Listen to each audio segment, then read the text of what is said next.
Praise the lord. ఈరోజు వాక్య ధ్యానాంశము మత్తయి సువార్త 13వ అధ్యాయము 24వ వాక్యము నుండి 30వ వచనము వరకు. ఆయన మరి ఒక ఉపమానము వారితో చెప్పెను. ఏమనగా, పరలోక రాజ్యము తన పొలములో మంచి విత్తనము విత్తిన ఒక మనుష్యుని పోలి ఉన్నది. మనుష్యులు నిద్రించుచుండగా అతని శత్రువు వచ్చి గోధుమల మధ్యను గురుగులు విత్తిపోయెను. మొలకలు పెరిగి గింజ పట్టినప్పుడు గురుగులు కూడా అగుపడెను. అప్పుడు ఇంటి యజమానుని దాసులు అతని యొద్దకు వచ్చి, అయ్యా, నీవు నీ పొలములో మంచి విత్తనము విత్తితివి గదా, అందులో గురుగులు ఎక్కడ నుండి వచ్చినవని అడిగిరి. ఇది శత్రువు చేసిన పని అని అతడు వారితో చెప్పగా, ఆ దాసులు, మేము వెళ్ళి వాటిని పెరికి కూర్చుట నీకిష్టమా అని అతనిని అడిగిరి. అందుకతడు, వద్దు, గురుగులను పెరుకుచుండగా వాటితో కూడా ఒకవేళ గోధుమలను పెళ్ళగింతురు. కోతకాలము వరకు రెండిటినీ కలిసి ఎదుగనీయుడి.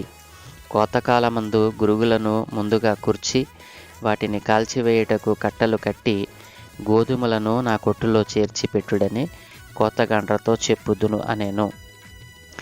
ఆమెన్.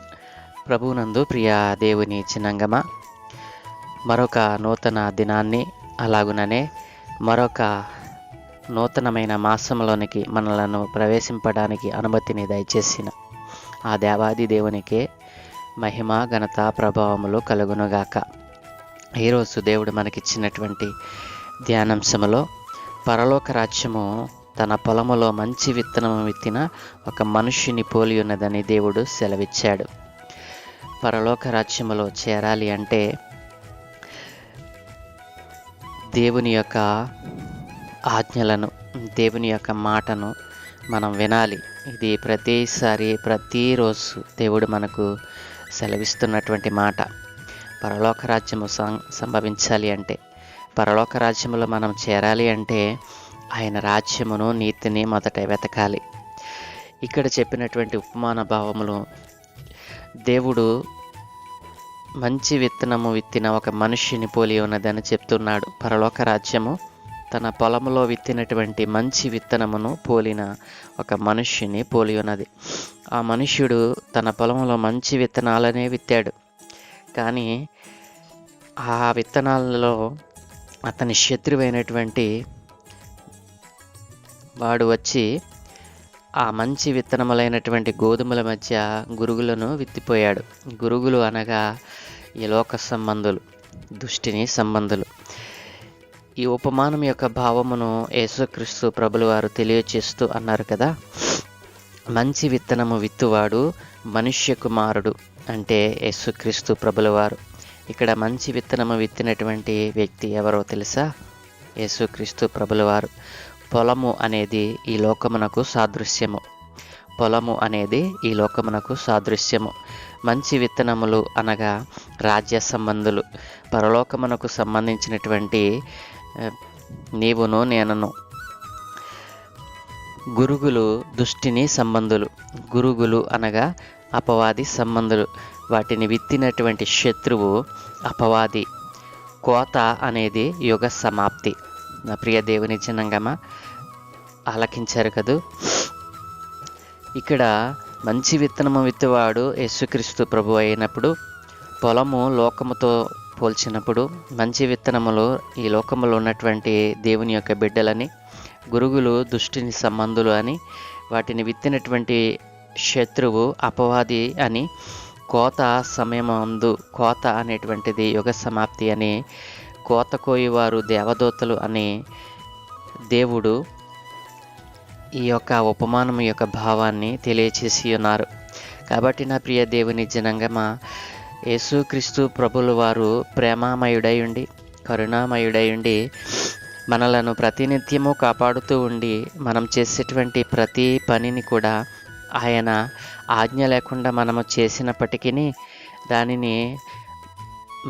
దానిని ముగించడానికి ఆయన ఎంతో ఆశపడుతూ ఉన్నాడు. కానీ దానిని గ్రహించకుండా మన జ్ఞానంతో, మన తెలివితో మనం చేసామని మనము విర్రవీగుతూ ఉంటాం. అది ఎప్పటికీ కాదండి. ఎందుకనగా ఈ లోకంలో ఉన్నదంతయు అనగా ఈ లోకంలో ఉన్నదంతయు శరీరాశ, నేత్రాశ, జీవపు డంబము. వీటితోనే మనిషి తన జీవితాన్ని గడుపుతూ ఉన్నాడు. దేవుని యొక్క వాక్యము, దేవుని యొక్క ఆజ్ఞలు, దేవుని యొక్క మాటలు వినకుండా తన చెవులను, తన హృదయాన్ని మొద్దుబారినట్లుగా చేసుకొనుచున్నాడు. నిత్యము తన కళ్ళు ద్వారా ఈ లోకమును చూస్తూ ఈ లోకములో ఉన్నదాన్ని అంతటినీ అనుభవిస్తున్నాడు. ఈ లోకంలో ఉన్నదంతా ఏమిటో తెలుసా? ఆటపాటలతో కూడినటువంటి ఈ వ్యర్థమైన ఈ లోకంలో వారు కల్పించుకున్నటువంటి, మనుష్యులు కల్పించుకున్నటువంటి వ్యర్థమైన వాటి మీద తమ కనుదృష్టిని నిలిపి తమ హృదయాలను వాటి మీదే కేంద్రీకరించి సత్యమైనటువంటి వాక్యాన్ని, సజీవమైనటువంటి వాక్యాన్ని, జీవమును ఇచ్చేటువంటి వాక్యాన్ని విడిచిపెట్టి గంటలు గంటలుగా ఆ యొక్క లోకము వైపు ప్రజలు తీక్షణగా చూస్తూ ఉన్నారు. అట్లాంటి మంచి మాటలను, అలాంటి మంచి మార్గాన్ని విడిచిపెట్టి ఈ లోకముతో స్నేహం చేస్తున్నటువంటి బిడ్డలతో దేవుడు చెప్తూ ఉన్నాడు కదా, యుగ సమాప్తి రాబోతా ఉంది, కోతకాలము రాబోతా ఉంది. దేవుడు మంచి విత్తనాలు విత్తుతూ ఉన్నటువంటి సమయం ఇది. ఈ మంచి విత్తనాలు విత్తేటువంటి సమయంలో నీవు గురుగులను పోగేసుకుని దుష్టిని సంబంధులుగా ఈ లోకంలో నువ్వు ఫలించాలని ఆశపడితే అది కుదరదు. ఎందుకంటే యుగ సమాప్తి రాబోతా ఉంది, కోతకాలం రాబోతా ఉంది. దేవుడు తన చేత కత్తిని పట్టి కోతను కోయటానికి సిద్ధం చేయబోతూ ఉన్నాడు. తన దూతలను పంపి కోతను కోయమని ఆయన ఆజ్ఞ ఇవ్వబోతూ ఉన్నాడు. కాబట్టి నా ప్రియ దేవుని జనాంగమా, పరలోక రాజ్యములో స్థానం నీకు కావాలంటే మంచి విత్తనములు విత్తుతున్నటువంటి ఆ దేవాది దేవుని దగ్గరకు నీవు రావాలి. నీవు ఎంత తొందరగా వస్తే నీకు అంత తొందరగా రక్షణ దేవుడు అనుగ్రహిస్తాడు.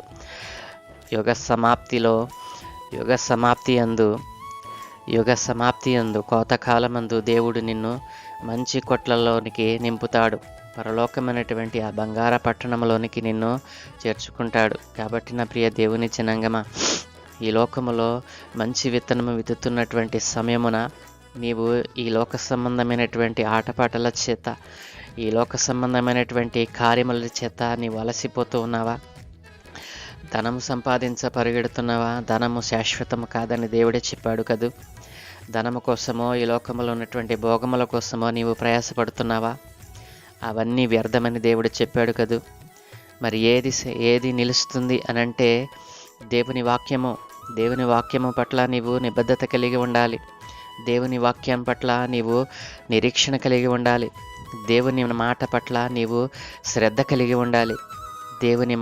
దేవుని మాటను వినుటకు నీవు శ్రద్ధ నిలపాలని దేవుడు ఆశపడుతూ ఉన్నాడు. కాబట్టి పరలోక రాజ్యము మంచి విత్తనం ఒక మనిషిని ఏ రీతిగా పోలి ఉందో దేవుడు ఈ రోజున నీతోనే మాట్లాడుతూ ఉన్నాడు.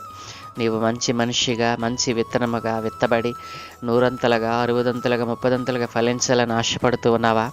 అయితే దేవుని మాటను నీవు ధిక్కరించకుండా దేవుని మాటకు విధేయత చూపమని దేవుడు అడుగుతూ ఉన్నాడు. కాబట్టి రోమాపత్రిక 16వ అధ్యాయము 17వ వాక్యములో ఈ రీతిగా భక్తుడు రాశాడు కదూ, సహోదరులారా, మీరు నేర్చుకునిన బోధకు వ్యతిరేకముగా భేదములను ఆటంకములను కలుగజేయు వారిని కనిపెట్టి ఉండుడని మిమ్మును బతిమాలు కొనుచున్నాను, వారిలో నుండి తొలగిపోవుడి అని భక్తుడు సెలవిస్తా ఉన్నాడు. దేవుడు మనకు నేర్పించినటువంటి బోధకు వ్యతిరేకముగా భేదములను ఆటంకములను కలిగి చేసేవారిని కనిపెట్టండి అని దేవుడు చెప్తా ఉన్నాడు.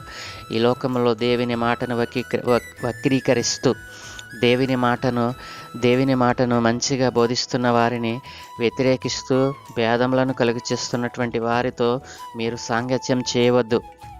దేవుని మాట సత్యము, దేవుని మాట పరిశుద్ధమైనది. ఆ మాటలకు భేదము కలిగిస్తూ ఈ లోకంలో సువార్తకు ఆటంకాలను కలిగి చేస్తున్నటువంటి వారిని కనిపెట్టి మిమ్మును వారి నుండి తొలగిపోమని భక్తుడు సెలవిచ్చాడు. కాబట్టి ఈ దినాలలో కూడా దేవుని యొక్క మాటలను ప్రకటిస్తూ ఉండగా అడ్డుపడుతున్నటువంటి ఈ యుగ సంబంధమైనటువంటి దుష్ట సంబంధులను, రాజ్య సంబంధులు కాని వారిని మీరు కనిపెట్టి ఉండడని పౌలు భక్తుడు ఆ రోజున రోమా సంఘానికి వ్రాస్తూ హెచ్చరించాడు. కాబట్టి నా ప్రియ దేవుని జనాంగమా, దేవుడు నిన్ను ఈ రోజున హెచ్చరిస్తూ ఉన్నాడు. మంచి విత్తనము విత్తినటువంటి నీ హృదయములో గురుగులకు ఎందుకు నువ్వు అవకాశం ఇస్తున్నావు?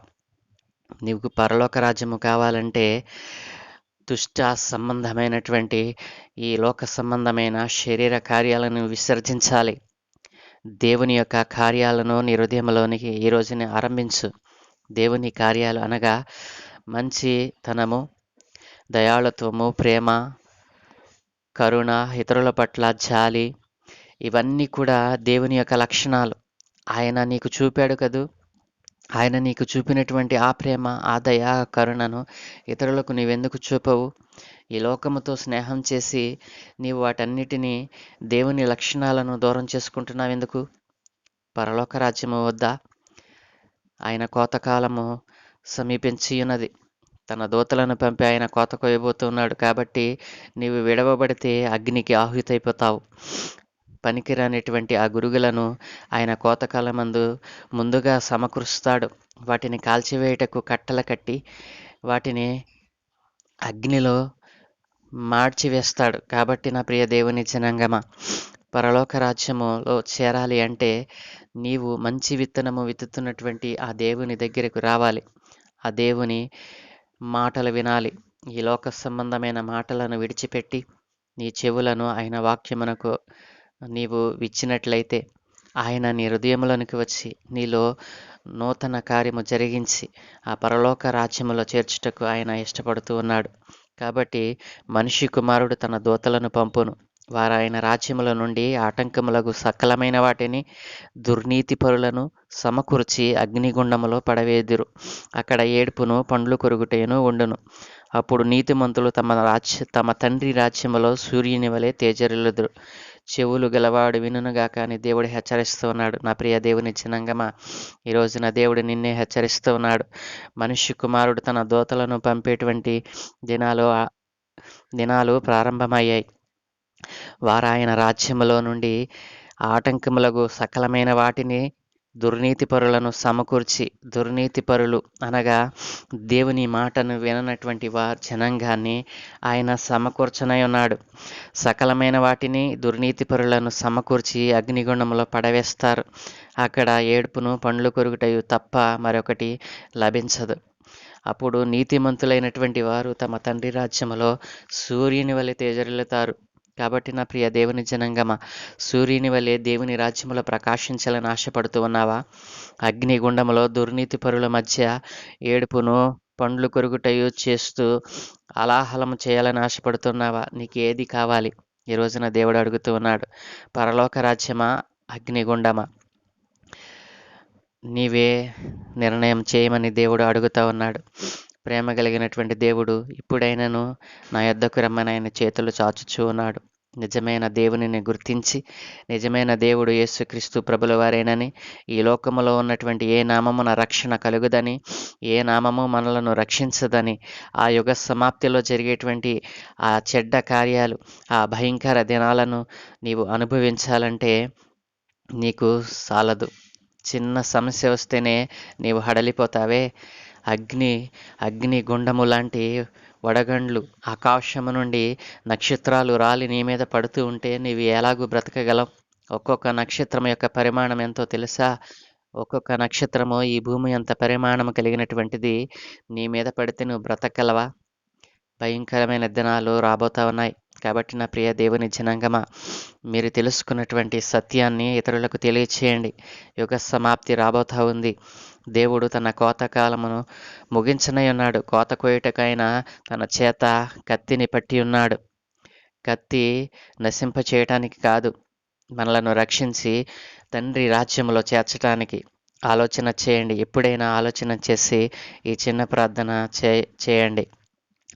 సకల ఆశీర్వాదములకు కారణభూతుడైన తండ్రి, మహాగణుడా, మహోన్నతుడా, పరిశుద్ధుడా, నీకు స్తోత్రములు నాయన. మా మంచి కాపరి, మీకు స్తోత్రాలు. అయా మీరు ఈ లోకంలో జీవించినప్పుడు ఎప్పటికీ మాతోనే జీవించు నైనా, మా హృదయంలో మీరు విత్తుతూ ఉన్నటువంటి మీ మంచి మాటలను నైనా నిరర్ధకం చేస్తూ ఈ లోకంతో కలిసిపోయి దుష్టిని సంబంధులుగా మిగిలిపోవాలని ఎంతోమంది వేగరపడుతూ ఉన్నారు నాయన.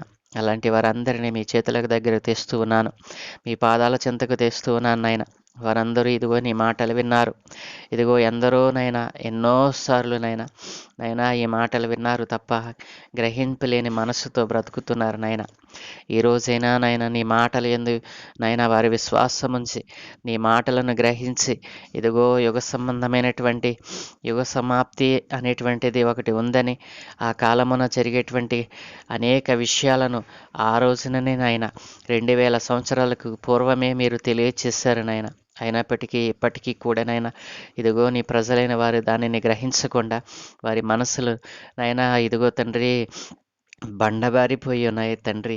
అట్లాంటి మనస్సుల మీద నీ వాక్యపు విత్తనాలు విత్తుతూ ఉండగా నాయన ఇప్పుడైనను వారు గ్రహించేటువంటి మనసును అనుగ్రహించమని, అపవాది అయినటువంటి దుష్టుడైన సాతాను వారి హృదయాలలో విత్తబడిన వాక్యాన్ని ఎత్తుకొని పోకుండా నాయన మీరే నాయన వాటిని గద్దించమని, దుష్టుని గద్దించి నీ వాక్కులను ఎత్తిపోకుండా నాయన నీ వాక్కులను గ్రహించేటువంటి మనస్సును నీ బిడ్డలకు అనుగ్రహించమని, నీ నామం ఎరిగిన వారు అనేక మంది నాయన అనేక చోట్లకు పరుగులు పెడుతూ ఉన్నారు నాయన.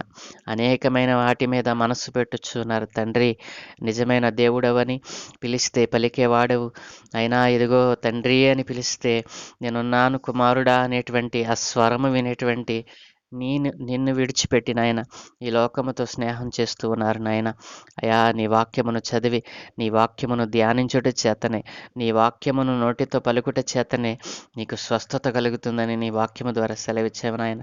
నీ వాక్యమే సత్యము, నీ వాక్యమే జీవమునైన, నీ వాక్యములో జీవముందని, ఆ జీవమును పొందుకోవటానికి ఇష్టపడిన వారు అనేక మంది ఉన్నారు ప్రభు. ఈ రోజున నాయన అట్లాంటి వారితో మీరు మాట్లాడమని, వారి ఆత్మలను రక్షించమని అడుగుచున్నానైనా. ఈ లోకం అనేటువంటి స్నేహముతోనైనా ఆటపాటల ద్వారా, అల్లరితో కూడిన ఆటపాటల ద్వారా, ఈ లోకంలో ఉన్నటువంటి వ్యర్థమైనటువంటి నైనా ఇదిగో కార్యాల ద్వారా తామును వ్యర్థపరుచుకుంటున్నటువంటి బిడ్డలతో మీరు మాట్లాడమని, అట్లాంటి వారిని అయా ఇదిగో నైనా నీ వాక్యమును పంపి నీ వాక్యము ద్వారా వారిని సరిచేయమని, అయా వారు నైనా ఇదిగో తండ్రి అగ్ని గంధకములతో మండుచున్నటువంటి ఆ భయంకరమైన ప్రదేశముల వారికి పోకుండా నాయన నిత్య రాజ్యములోనైనా సూర్యుని వలె తేజరిలేటువంటి ప్రకాశమైన మన వస్త్రములు ధరించిన వారే నిత్యము జీవించుచుండేటువంటి ఆ రాజ్యములో వారు చేరునట్లుగా సహాయం దయచేయమని, అయా ఇదిగో నీ వాక్యమును అయా వారు మనసున ఉంచుకొని నీవే దేవుడవని, నిజమైన రక్షకుడవని, ఈ లోకములో మరి ఏ నామమున రక్షణ కలుగుదని వారు గుర్తించి ఈ రోజునే నీ సన్నిధిలో వారు చేరి అయా నీ కుమార్తెలుగా వారు మారటకు ఇష్టపడుతూ ఉండగా వారిని దీవించమని, ఘనత మహిమ ప్రభావాలు మీరే పొందుకోమని, అయా అల్పులమైన మా జీవితంలో అయా 2 మాసములు గతించి 3వ మాసములో మొదటి దినమున మమ్మలను సజీవులుగా ఉంచినందుకే మీకు స్తుతులు చెల్లిస్తూ, ఈ 3వ మాసములో కూడా మీ రెక్కల నీడల మమ్మల్ని భద్రపరుచుకొని మేము చేయు పనులన్నిటి మీద మీకు దృష్టి ఉంచి మా ప్రయాణాలలో నీ దూతల కాపుదలు అనుగ్రహించి నీవే మహిమ పొందుకోమని, సమస్త ఘనత మహిమ ప్రభావాలు చెల్లిస్తూ ఈరోజునైనా మరి ఇంటర్మీడియట్ పరీక్ష రాయబోతున్న నీ ప్రియ బిడ్డలందరినీ దీవించమని, అయా మంచిగా వ్రాయుటకు అందరికీ మంచి జ్ఞానమును, తెలివిని, వివేచనను అనుగ్రహించి అయినా అందరూ ఉత్తీర్ణత సాధించుటకు సహాయం దయచేయమని, నీ నామమున పిల్లలు అడిగిన ప్రతి దానిని దయచేయమని యేసు నామములో అడుగుచున్నాము తండ్రి. ఆమేన్, ఆమేన్, ఆమేన్.